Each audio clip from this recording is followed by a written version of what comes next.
en Juan 12. Voy a comenzar un poco antes de lo que es el texto que estaremos estudiando, solo para que tengan el contexto. ¿Se acuerdan que Jesús había hecho un gran milagro, uno de los más grandes? Eso fue en dar vida a un hombre muerto, un hombre que tenía ya 4 días muerto. ¿Se acuerdan de su nombre? De Lázaro. Y ese milagro en el pueblito de Betania, que queda muy cerca de Jerusalén, es como capital para todos los judíos. Ese pueblito en Betania era un lugar donde iba Jesús con frecuencia. Ellos eran amigos de Jesús. Él visitaría a su hogar. Siempre cuando iban rumbo hacia Jerusalén de Galilea, tenía que pasar por ahí. Era la vía que casi siempre tomaba. Y nosotros vemos que cuando Lázaro ya tiene vida, que vimos en el capítulo 11, cuando ya tiene vida, es un gran problema para los líderes religiosos del pueblo de Israel. ¿Por qué?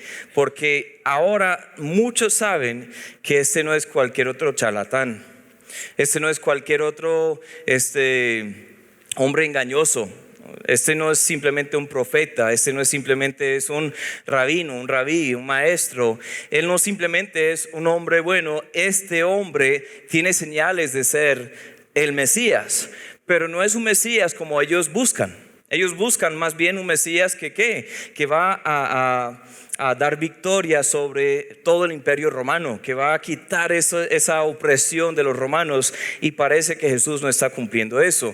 Ellos temen también su posición. Entonces, después de dar vida a Lázaro, ellos ¿qué hacen? Hacen un complot para matar tanto a Jesús como a Lázaro.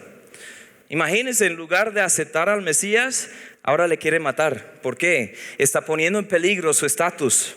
Está poniendo en peligro. Él no recibió específicamente a estos líderes. Fue un poco confrontante con ellos. Entonces vamos a ver lo que Jesús dice a este pueblo y a los demás que están ahí. Hay una multitud que va a escuchar esto. Vamos a comenzar en el versículo 9 y voy a leer hasta el final. Entonces quiero que tengan ahí sus Biblias para que vean también conmigo. Aunque estará en pantalla, es bueno poder ver también para poder comparar y todo. Yo quiero que siempre estemos escudriñando las escrituras, no simplemente recibiendo lo que dice el hombre detrás del púlpito. Amén. Entonces vamos a ver lo que dice Juan 12, comenzando desde el 9. Gran multitud de los judíos supieron entonces que él estaba ahí, Jesús, y Lázaro, y vinieron no solamente por causa de Jesús, sino también para ver a Lázaro, a quien había resucitado de los muertos. Pero los principales sacerdotes acordaron dar muerte también a Lázaro, porque a causa de él muchos de los judíos se apartaban y creían en Jesús. Porque eso sería malo, porque eso pone en peligro su estructura, su esquema de religión que tienen.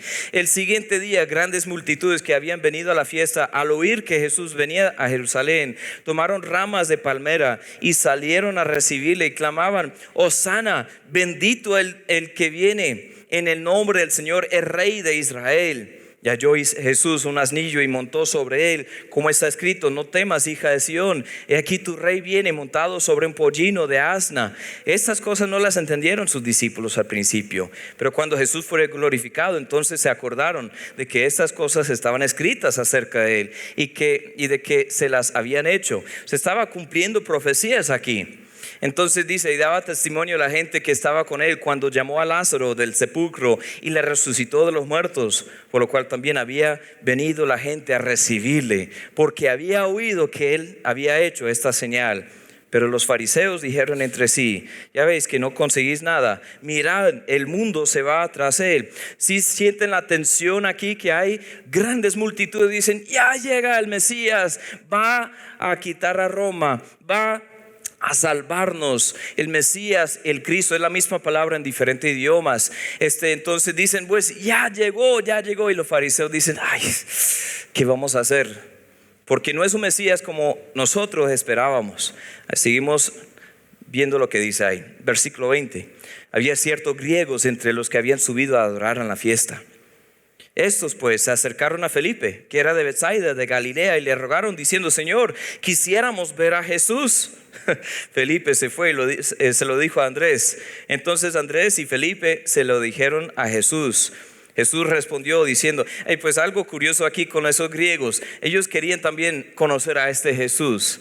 ¿Y a quién se acercan? A Felipe, porque tiene un nombre griego, de pronto conoce algo más de la cultura, conoce más de dónde vienen ellos, aunque él era judío. Y Andrés, que siempre es el que está llevando gente a Jesús. Y pues yo creo que la semana pasada predicó Andrés Felipe, precisamente, o Felipe Andrés, ¿cómo es? ¿Felipe Andrés? Andrés Felipe. Bueno, de todos modos, es interesante esa frase, Señor, quisiéramos ver a Jesús. Si ustedes se suben aquí, es algo que pusimos acá, en el púlpito. ¿Por qué? Señor, quisiéramos ver a Jesús, Juan 12, 21. ¿Por qué? Eso es lo que la gente necesita. No necesita verme a mí o a cualquier otro predicador. Todos necesitamos ver a Jesús. Pero la respuesta de Jesús, solo estoy dando el contexto para lo que vamos a llegar hoy, es muy curiosa, porque no dijo sí, no dijo no, no dijo después. ¿Cómo responde Jesús cuando dicen, estos griegos quieren verte, Señor? Dice en el 23, Jesús le respondió diciendo, ha llegado la hora para que el Hijo del Hombre sea glorificado. Después de tanto tiempo decir, no es mi hora, no es mi hora, no ha llegado la hora, ahora dice, ha llegado la hora. Entonces, ¿quieren verme? Les voy a explicar cómo pueden verme. De cierto os digo que si el grano de trigo no cae en la tierra y muere, queda solo, pero si muere, lleva mucho fruto. El que ama su vida la perderá, el que aborrece su vida en este mundo para vida eterna la guardará. Si alguno me sirve, sígame. Y donde yo estuviere, allí también estará mi servidor. Si alguno me sirviere, mi Padre le honrará. Si quieres verme, hay que entender una cosa, voy a morir. Tiene que verme en mi muerte, a la luz de mi muerte. Sigue diciendo el 27, ahora está turbada mi alma. ¿Y qué diré? Padre, sálvame de esta hora. Mas para esto he llegado a esta hora. Es decir, no va a decirle al Padre que le quite de esta responsabilidad de morir por todos, porque para eso vino. Dice, Padre, glorifica tu nombre. 28. Entonces vino una voz del cielo, lo he glorificado, lo glorificaré otra vez. Y la multitud que estaba ahí había oído la voz, decía que había sido un trueno. Otros decían, un ángel le ha hablado. Respondió Jesús y dijo, no ha venido esta voz por causa mía, sino por causa de vosotros. Ahora es el juicio de este mundo. Ahora el príncipe de este mundo será echado fuera. Y yo, si fuere levantado de la tierra, a todos atraeré a mí mismo. Y decía esto dando a entender de qué muerte iba a morir. ¿De qué muerte iba a morir? En la cruz. Sería alzado aquí en la tierra y todos verían que Él muere por sus pecados, pero tienen una decisión por tomar. Luego dice el 34, le respondió la gente, nosotros hemos oído de la ley que el Cristo permanece para siempre. ¿Cómo pues dices tú que es necesario que el Hijo del Hombre sea levantado? ¿Quién es este Hijo del Hombre? Entonces Jesús les dijo, aún por un poco está la luz entre vosotros. Andad entre tanto que tenéis luz, para que no os sorprendan las tinieblas, porque el que anda en tinieblas no sabe a dónde va. Entre tanto que tenéis la luz, creed en la luz, para que seáis hijos de luz. Sigamos ahora leyendo lo que es el pasaje de hoy. Ya tenemos el contexto. Hay una gran decisión de parte de las personas que están ahí escuchando, una multitud de personas. Una gran decisión que debían tomar pronto, porque ahora está la luz entre ellos, pero pronto no estará entre ellos. Veremos lo que dice. Dice en el 37, pero a pesar de que había hecho tantas señales delante de ellos, no creían en Él. ¿Escucharon eso? Tantas señales y no creían. Para que se cumpliese la palabra del profeta Isaías, que dijo, Señor, ¿quién ha creído nuestro anuncio? ¿Y a quién se ha revelado el brazo del Señor? Por eso no podían creer, porque no creyeron, no podían creer. No, al revés. Ojo, porque también dijo Isaías, cegó los ojos de ellos y endureció su corazón, para que no vean con los ojos y entiendan con el corazón y se conviertan y yo los sane. Isaías dijo esto cuando vio su gloria y habló acerca de Él. Con todo esto, aún de los gobernantes, muchos creyeron en Él, pero a causa de los fariseos no lo confesaban, para no ser expulsados de la sinagoga, porque amaban más la gloria de los hombres que la gloria de Dios. Jesús clamó y dijo, el que cree en mí, no cree en mí, sino en el que me envió. El que me ve al que me envió. Yo, la luz, he venido al mundo para que todo aquel que cree en mí no permanezca en tinieblas. Al que oye mis palabras y no las guarda, Yo no le juzgo, porque no he venido a juzgar al mundo, sino a salvar al mundo. El que me rechaza no recibe mis palabras, tiene quien le juzgue la palabra que he hablado. Ella le juzgará en el día postrero, porque yo no he hablado por mi propia cuenta. El Padre que me envió, Él me dio mandamiento de lo que he de decir, de lo que he de hablar, y sé que su mandamiento es vida eterna. Así pues, lo que yo hablo, lo hablo como el Padre me lo ha dicho. Y ahí terminó el sermón, el último sermón público de Jesús antes de su crucifixión. Vamos a orar. Padre, muchas gracias por tu palabra. Te pido, Señor, que nos des entendimiento, que me des a mí una claridad, Señor, para poder expresar lo que es tu mensaje para nosotros el día de hoy. Te doy gracias, Señor, por cada persona que está aquí. Yo sé que no es por accidente.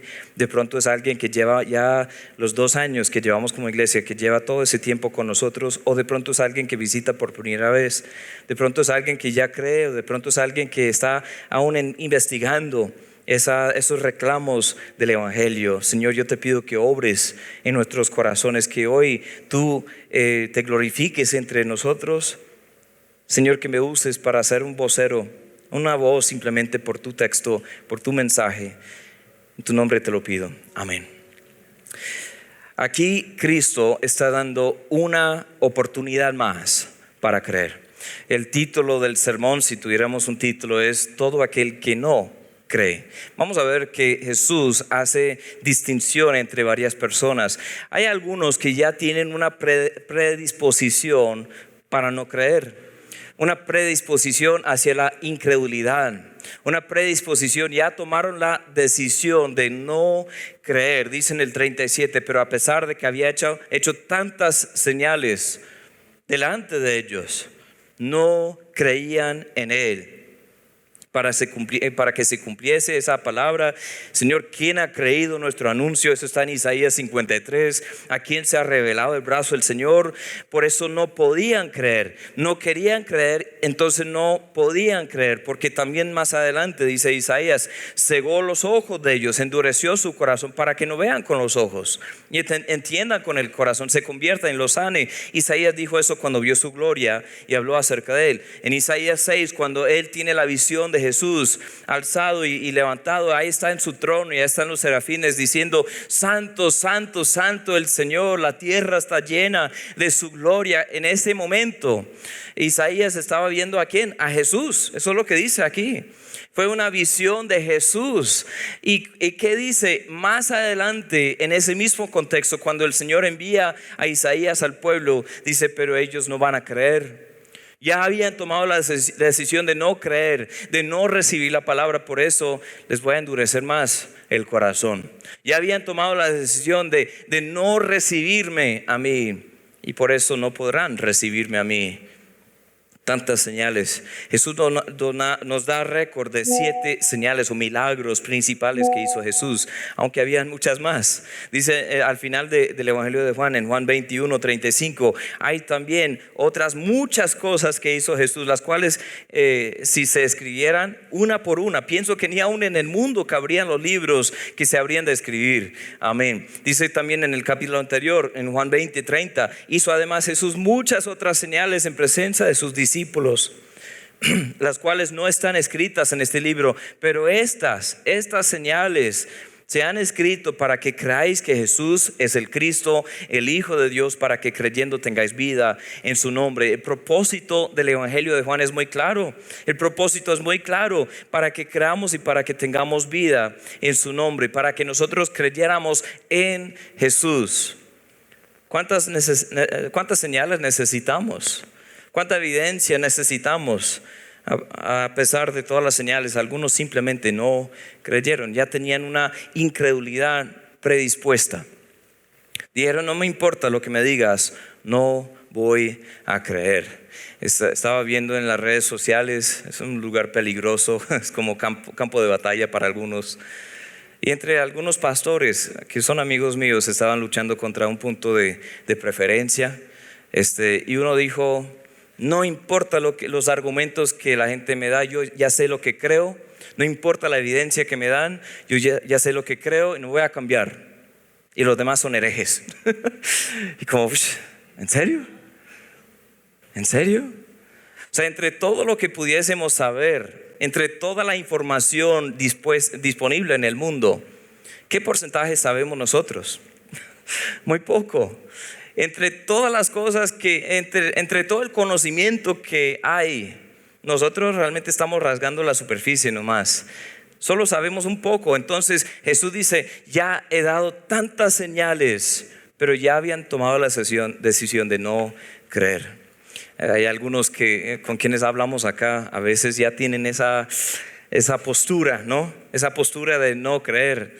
Algunos dicen, no importa lo que dice la Biblia, yo sé lo que siento. Y algunos aquí, a pesar de toda la evidencia, dicen, no, yo no creo y no voy a creer.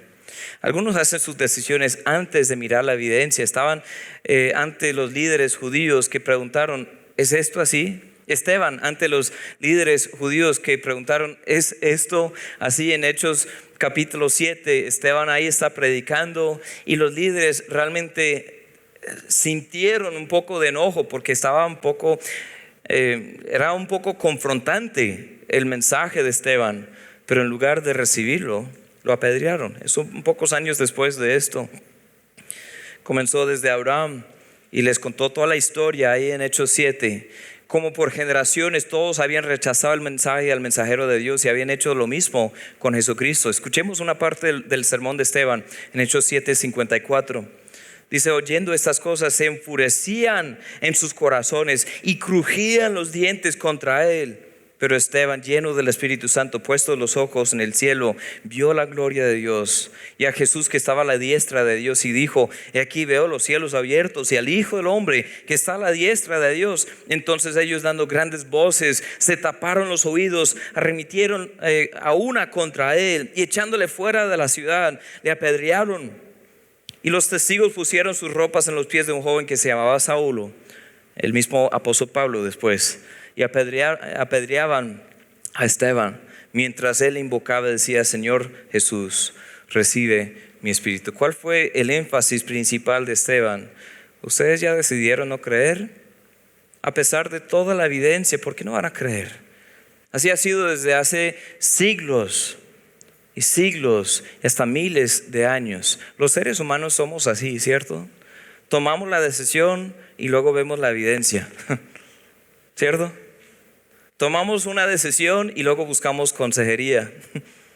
Hay gente que viene a nosotros en consejería a veces y dice, pastor, ya decidimos hacer esto, pero queremos saber lo que piensa.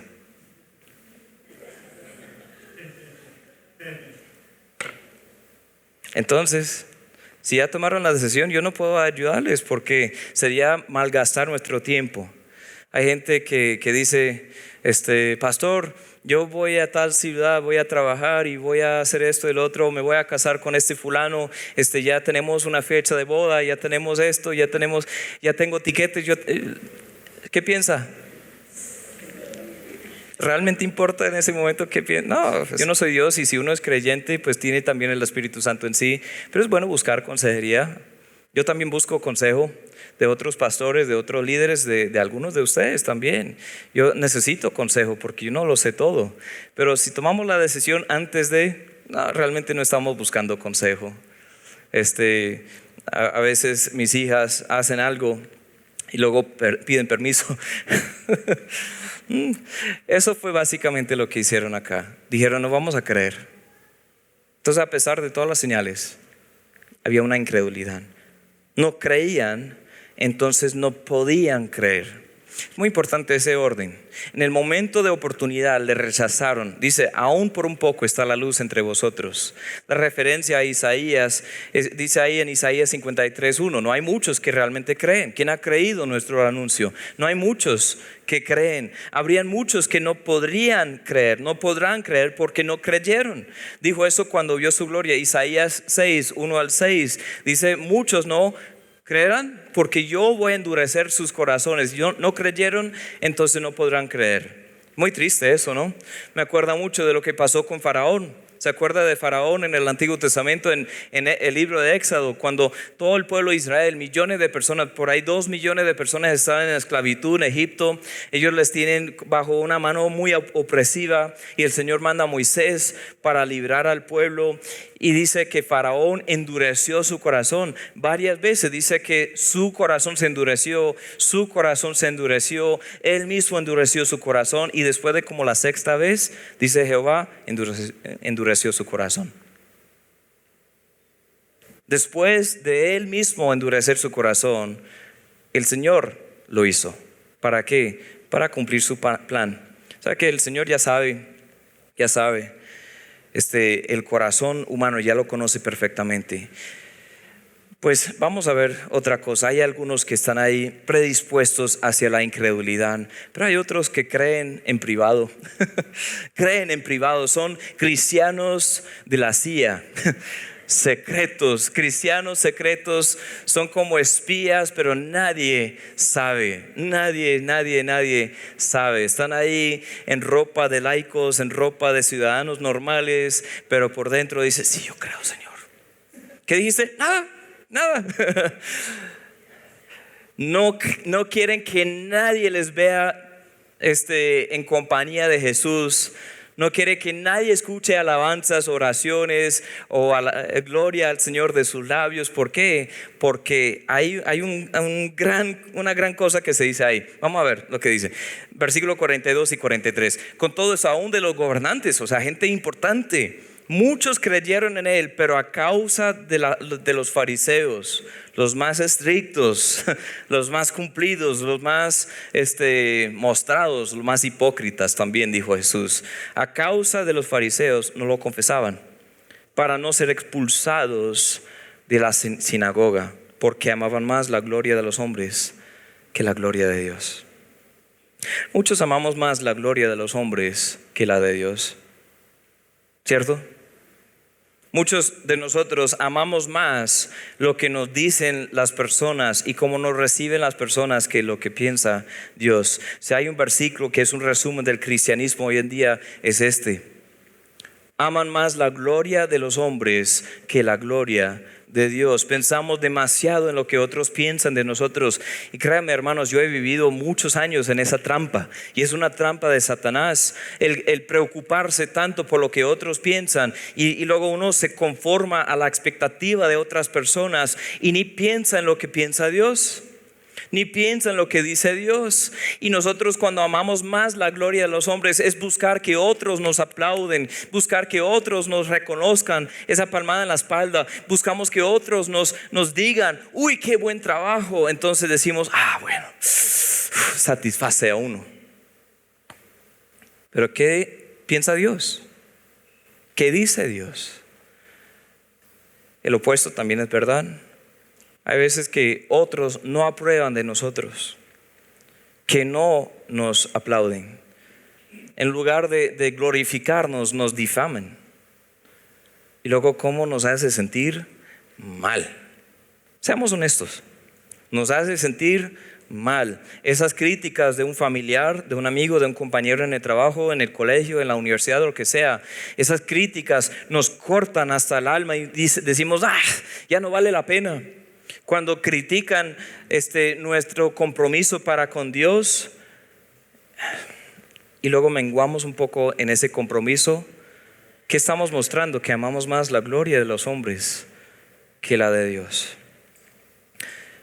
Nos comparamos a veces, nos juzgamos, miramos a las otras personas y criticamos a las otras personas y queremos que las otras personas se conforman a lo que nosotros decimos en lugar de lo que Dios dice. Hacemos decisiones temiendo a otras personas, a otros hombres y no a Dios. ¿Qué dijo el Señor? En Mateo 10:28 dijo, y no temáis a los que matan el cuerpo, pero el alma no puede matar. Temed más bien a aquel que puede destruir el alma y el cuerpo en el infierno. Él es mucho más fuerte que cualquier hombre. Si uno va a ordenar su vida temiendo a una persona, bien sea una madre, un padre, un hermano, un pastor, un hermano en la iglesia, un jefe en el trabajo, un profesor en la universidad, lo que sea. Si nosotros modificamos nuestra trayectoria de vida solamente temiendo a una persona y no a Dios, corremos el riesgo de estos gobernantes de los judíos. Ellos eran personas muy, muy poderosas en su escenario. Ellos estaban ahí en puestos de liderazgo y creían, decían, este sí es el Mesías, pero no voy a decir nada porque de pronto me expulsen de la sinagoga. De pronto voy a perder amistades, voy a perder estatus en la sociedad. ¿Qué voy a perder? Y pasan todo el tiempo pensando en lo que van a perder y no en lo que pierden por no confesarle a Cristo públicamente. ¿Qué pierden en ese entonces? La vida eterna. Si nosotros, aunque haya una comprensión intelectual de quién es Jesús, si hemos creído aquí en el cerebro, como los demonios también, los demonios creen y tiemblan, dice en la Biblia, en Santiago, tiemblan. Si nosotros creemos que Él sí es, pero no le confesamos, nos avergonzamos de Él, Él dice, estos no son míos, estos no son míos. Si realmente creemos, no podremos mantenerlo un secreto. Dice en Romanos 10, un texto muy esencial para entender cómo ser salvos. Dice en Romanos 10, 9 al 11, que si confesares con tu boca que Jesús es el Señor y creyeres en tu corazón que Dios le levantó de los muertos, serás salvo. Tan sencillo. Yo creo, le confieso con mi boca que Él es el Señor, Él es mi Señor, y yo creo que Él no está muerto, no está en la tumba, Él está vivo, murió y fue sepultado y resucitó. Dice en el 10, porque con el corazón se cree para justicia, pero con la boca se confiesa para salvación. Dense cuenta que esta no es una confesión privada ahí, no es una oración de fe, esa no está aquí. De pronto está por allá en el versículo 13 que dice invocar al Señor, pero en este contexto confesarle que es no avergonzarnos de Él. Es decir, públicamente Él es el Señor, Él es mi Señor. Porque, ¿cómo sabemos eso? Él dice en el 11, pues la Escritura dice, todo aquel que en Él creyere no será, ¿qué? Avergonzado. Si hemos creído, no nos avergoncemos, hermanos, no seremos avergonzados. Y estos dice que muchos creyeron entre los gobernantes, pero no lo confesaban. ¿Por qué? Temían más. Estos amaban más la gloria de los hombres. Entonces, ¿realmente fueron salvos? Yo no creo. Hay otros que veremos después, como José de Arimatea. Dice que él, hasta Nicodemo también, habían creído secretamente, por lo mismo, por temor, pero eventualmente salieron. Fueron los únicos que reclamaron el cuerpo de Cristo, fueron los únicos que lo prepararon para sepultarlo después de su crucifixión. Y en ese momento estaban identificándose con Él públicamente. Pero entonces estos otros gobernantes no sabemos nada de ellos en este contexto, nada. Entonces privadamente creyendo en privado. Muchos quieren un Salvador, pero no quieren un Señor, alguien que dicte los pasos de su vida. Bíblicamente no podemos reclamar ser salvos si no estamos dispuestos a confesarle como nuestro Señor. Amén. ¿Están conmigo esta noche, esta mañana? Ya es noche. Tenemos una cosa más que vamos a ver y ya terminamos. Hemos considerado algunos que están predispuestos hacia la incredulidad, otros que creen pero en privado, y otros y todos que somos personalmente responsables. Personalmente responsables. Dice en el 44 de nuestro texto, Juan 12, 44, Jesús clamó y dijo: el que cree en mí, no cree en mí, sino en el que me envió. Y el que me ve, ve al que me envió. Yo a la luz he venido al mundo para que todo aquel que cree, ¿cuántos? Todo aquel que cree en mí no permanezca en tinieblas. Al que oye mis palabras y no las guarda, no le juzgo. Yo no he venido a juzgar, sino a salvar. El que me rechaza y no recibe mis palabras, O sea, hay decisiones contundentes aquí, hay creer o no creer, rechazar o recibir. Dice que tiene quien le juzgue. La palabra que he hablado, le juzgará en el día postrero. Y no he hablado por mi propia cuenta. El Padre que me envió, Él me dio mandamiento de lo que he de decir, lo que he de hablar. Yo sé que su mandamiento es vida eterna. Así pues, lo que yo hablo, lo hablo como el Padre me lo ha dicho. Este es el mensaje, este es el evangelio. Voy a morir, me van a sepultar, voy a vivir y tienen que creer. Si no me creen, si no creen, no tienen vida eterna. Es el mensaje que vemos desde el principio hasta el fin.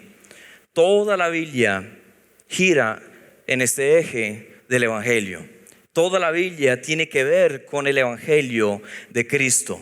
Toda la Biblia tiene que ver con nuestra responsabilidad de creer o no creer. Cristo no vino para condenarnos, dice. Vino para salvarnos, ya somos condenados. Eso ya lo había dicho años antes en Juan 3:16.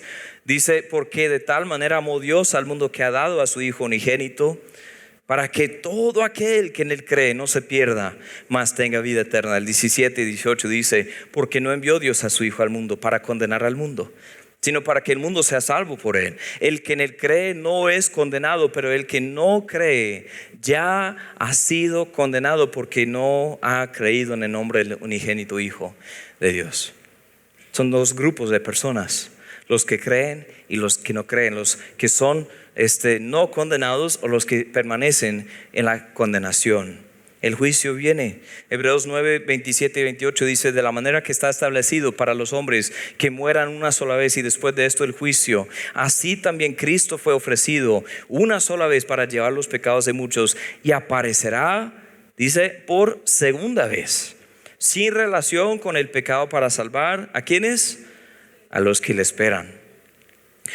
Dos grupos, los que pasan al juicio de la condenación eterna y los que el Señor perdona y no toma en cuenta los pecados porque ya han sido puestos sobre Cristo. Cristo ya pagó la deuda, ellos esperan en Él. ¿De cuál grupo eres tú? ¿De cuál grupo eres tú? Dios no quiere que ninguno perezca. Ustedes saben estos textos, pero valga la redundancia. Dice en 2 de Pedro 3:9, el Señor no retarda su promesa.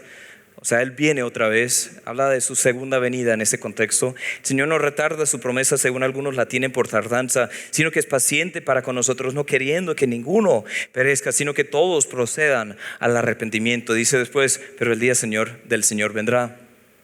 Él no quiere que ninguno perezca, pero Él sí viene un día y algunos se van a perder.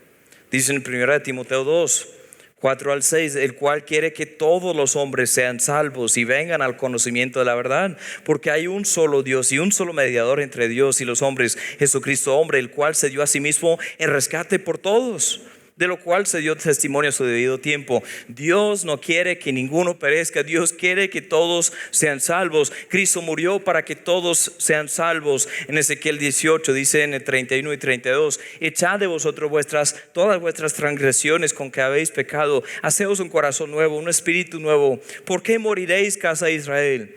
Porque no quiero la muerte del que muere, dice Jehová el Señor. Convertidos pues viviréis. Dice el Señor, yo no quiero la muerte del que muere. Es el corazón del Dios desde el principio hasta el final. Pero saben que muchos van a pasar la eternidad en la muerte segunda, en ese terrible lugar que se llama el infierno. Un lugar que fue preparado para el diablo y sus demonios, sus ángeles. Un lugar de castigo eterno donde nadie puede ni siquiera morir. Es una muerte eterna. No creemos nosotros, la Biblia no enseña que después de la muerte algunos van al cielo y otros dejan de existir. No, la Biblia dice que todos vamos a vivir para siempre en algún lugar. O estaremos con el Señor o estaremos eternamente separados de Él en un lugar de tormento, un lugar de castigo eterno.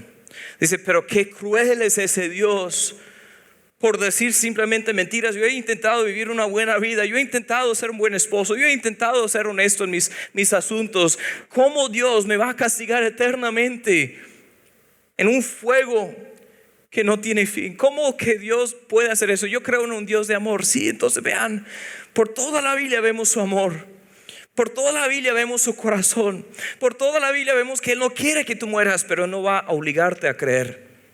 Solo hay un camino de la salvación, es Jesucristo. Y solamente los que creen en Jesucristo serán salvos. Los demás permanecen en condenación porque ya son condenados. ¿De cuál grupo eres tú? ¿De cuál grupo eres tú? Hermanos, yo les ruego con todo mi corazón a que se examinen. El asistir a una iglesia, hasta una buena iglesia como esta, yo creo que tenemos una muy buena iglesia. No es perfecta, porque si fuera perfecta ninguno de nosotros podríamos asistir. Pero es una muy buena iglesia. Es una iglesia donde intentamos predicar fielmente la palabra de Dios. Aquí no metemos otras cosas, no es un circo. Queremos realmente conocer lo que dice la palabra de Dios. Queremos vivir en armonía, en hermandad. Pero tú puedes formar parte de esta iglesia y aún así puedes ir al infierno, porque no tiene que ver con tu membresía en ninguna iglesia. Tiene que ver con si has creído en Jesús de verdad. Si le has entregado tu vida. Si le confiesas como Señor. Dios nos da libre decisión, una libre albedrío. Dice en Apocalipsis 22:17. El espíritu y la esposa dicen: ven. Y el que oye diga: ven. Y el que tiene sed, venga. Y el que quiera, tome del agua de la vida gratuitamente. Dios sabe quién va a creer y quién no va a creer. Él no es limitado por el tiempo como nosotros. Él ya ve el futuro, ya está ahí en el futuro, ya está en el pasado. Él es omnisciente y lo sabe todo, es omnipresente, está en todo lugar y Él es eterno. Él ya sabe los que serán salvos y los que no serán salvos. Es curioso en la Biblia cuando vemos el tema de la predestinación, no es un discurso muy largo. Ay, gracias, hermano, muy amable. No es un discurso muy largo sobre eso, pero cabe resaltar aquí porque está en el texto que Dios ya sabe. Dios ya sabe, hay un orden ahí, porque primero ellos no creyeron y luego no podían creer. Dice en Romanos 8:29 al 31, porque a los que antes conoció, los conoció antes, también los predestinó para que fuesen hechos conformes la imagen de su Hijo. O sea, es más bien sobre la vida cristiana, sobre el plan de Dios para los que creen, para que fuesen hechos conformes a la imagen de su Hijo, para que Él sea primogénito entre muchos hermanos. Y a los que predestinó, a estos también llamó, a los que llamó, a estos también justificó, a los que justificó, a estos también glorificó. Aún no hemos recibido la glorificación, pero para Dios sí. No hemos sido glorificados ahí con Él en la gloria. Estamos en este cuerpo carnal y terrenal. Pero dice: ¿qué pues diremos a esto? Si Dios es por nosotros, ¿quién contra nosotros? Dice en 1 de Pedro 1:2, elegidos según la presciencia, ya lo sabía, la presciencia de Dios Padre en santificación del Espíritu, para obedecer y ser rociados con la sangre de Jesucristo. Gracia y paz os sean multiplicadas. Algunos están haciendo una gran excusa. Si Dios no quiere que sean salvas las naciones, entonces esperemos que Dios va a salvar a los que quiere salvar y no va a salvar a los que no quiere salvar. Pero realmente ese es el corazón de Dios que vemos en la Biblia. Realmente eso es algo que Dios dice. No, Él ya sabe, pero su deseo es que todos sean salvos, pero no va a obligar a ninguno. Pone la decisión en tus manos, en tu vida y en la de 8,000 millones de personas alrededor del mundo. ¿Qué de usted? ¿Ha creído? ¿Ha creído de verdad? ¿Qué le está impidiendo para no creer? Habían algunos que decían: yo sí creo, pero ¿qué voy a perder? Si yo digo que soy cristiano, que soy seguidor de Cristo, ¿qué voy a perder? La pregunta más bien debería ser: ¿qué voy a perder si no le sigo? ¿Qué voy a perder si realmente no soy salvo? Porque todo lo demás aquí es terrenal. Todo aquí es pasajero. Se ha creído, le está confesando ante otras personas. Dice Mateo 10:32 y 33: a cualquiera pues que me confiese delante de los hombres, yo también le confesaré delante de mi Padre que está en los cielos. Y a cualquiera que me niegue delante de los hombres, yo también le negaré delante de mi Padre que está en los cielos. Es así de serio, hermanos. No nos avergoncemos de Él. Si en verdad hay libre albedrío, no debemos usar nuestras vidas para convencer a los demás de la necesidad de creer. Eso vemos en la Biblia una y otra vez. Romanos 10:13 dice, porque todo aquel que invocara el nombre del Señor será salvo. ¿Cuántos? Todo aquel. ¿Cómo pues invocarán en aquel en el cual no han creído?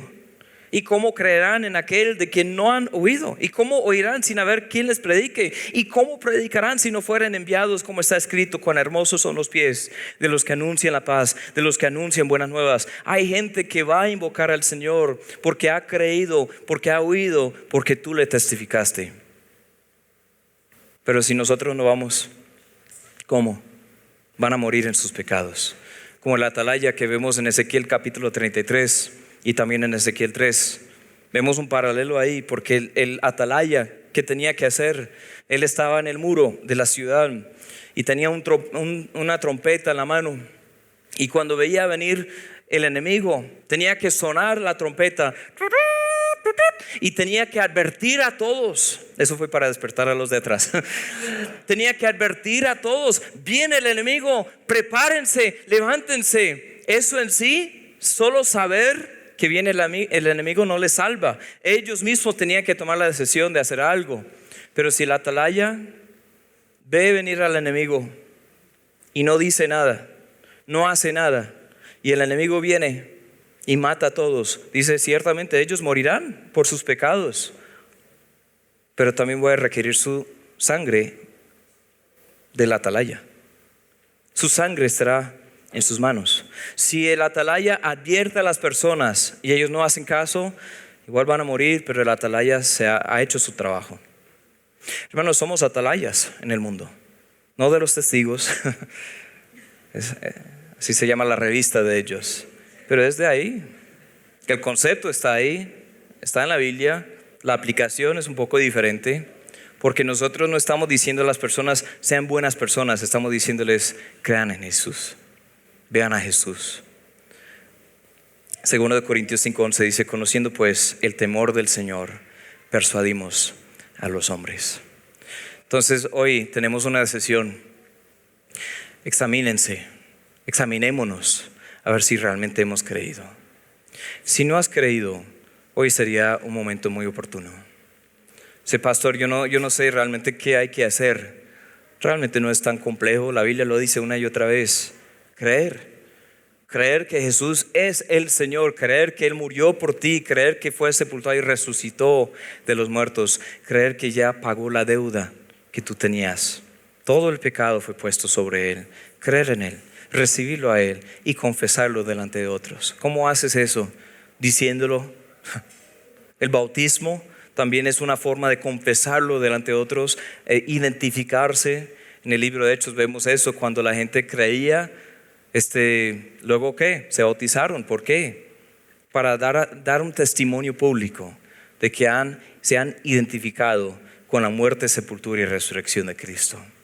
Tú puedes orar, la oración no es mala. Dice, todo aquel que invocara el nombre del Señor será salvo. Pero la oración no son palabras mágicas. Es una actitud del corazón de arrepentimiento, es un cambio de mente y fe. Entonces hoy, de pronto, si nunca has sido salvo, hoy es un momento oportuno. Es muy fácil, hasta un niño lo puede comprender. ¿Lo harás? La decisión está en tus manos. Dios ya sabe cuál decisión has tomado, pero no esperes tanto tiempo. ¿Por qué? Porque si endurezcas tu corazón, de pronto después no podrás creer. Después se va a endurecer aún más. Eso fue lo que dice el texto. Entonces creamos. Y cristianos, vivamos nuestras vidas anunciando esta gran verdad. Amén.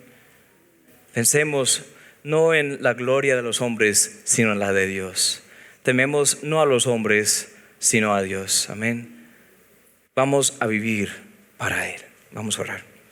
Padre, muchas gracias una vez más por tu mensaje, por este hermoso evangelio, en que siendo aún pecadores, Cristo murió por nosotros. Gracias, Señor, porque me permitiste compartir esta palabra. Qué privilegio es, Señor. Señor, yo no soy nadie especial, pero yo quiero que todos te conozcan. Yo quiero que todos te vean, Señor. Y por conocerte a ti, por verte a ti, por creer en ti, así tengan todos la vida eterna. No es un asunto de ser buena gente, es un asunto de creer en ti. Yo te pido, Señor, por aquellos hoy, yo no sé cuántos sean o quiénes sean, pero me imagino que en un grupo de este tamaño hay alguien que hoy necesita ser salvo. Hoy necesita entregarte su vida. Que en este mismo momento, Señor, ellos clamen a ti. En este mismo momento ellos te reciban con un corazón sincero. En este mismo momento, Señor, haya arrepentimiento genuino y fe genuina. Te pido, Señor, que como iglesia sigamos siendo esos voceros, esas voces en el desierto clamando. Prepárense para el Señor, vean al Señor, miren al Señor y sean salvos. En tu nombre, Señor, pido esto. Amén. Pueden encontrarnos en la página web iglesiaagape.com o también en las redes sociales Iglesia Agape BGA. Estamos para servirles. Espero que de alguna forma ustedes puedan llegar a conocer el amor que sobrepasa todo amor, el amor de Dios, el amor ágape.